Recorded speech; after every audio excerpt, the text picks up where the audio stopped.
staying in Johannesburg, let's get some analysis now with Steve Gruzd, the head of the Africa-Russia project at the South African Institute of International Affairs. Thank you so much for joining us on the program, Steve. Let's start with this summit. We know that back in 2020, when the Brics organization was first set up, it was only ever intended to include those 5 countries that are listed in the title itself. But as we heard from Crystal there, some 20 other nations are really looking to line up and join the organization. Describe to us the significance that Brics has gained over the last decade or so since it was actually developed and established.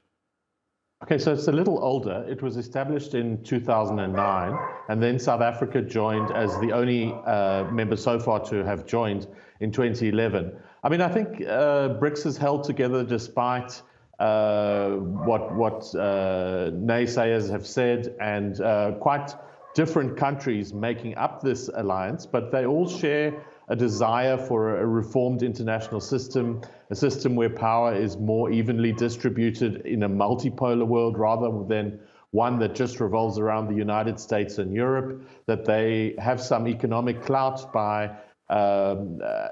putting out a third of global GDP, and 40% of the world's population live in the Brics countries. So other countries have clearly seen in this organization some value and some hope, and they're wanting to join. And as you said, over 20 have formally applied, and over 40 have expressed some desire to find out more about joining the Brics.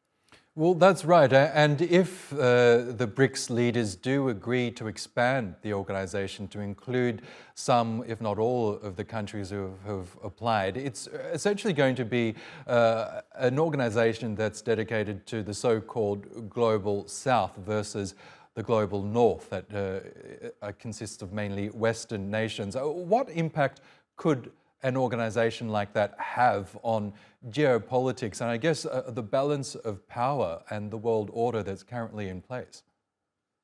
Yeah, so I think we've seen tensions in the international system definitely since the invasion of Ukraine by Russia last year. I think these tensions have been exacerbated. Look, every new member that joins the club will alter it in some way. I mean, if countries like Venezuela and Iran join, expect the tenor and the tone of what Brics says to be much more strident and much more overtly anti-Western. And I think the Brics is challenging the G7 as the space for international legitimacy and power. And I think we're going to see this rivalry continue as the world remains very, very polarized. Okay, Steve Gruzd, we will have to leave it there. But thanks so much for joining us on TRT World and sharing your analysis with us. Thank you so much.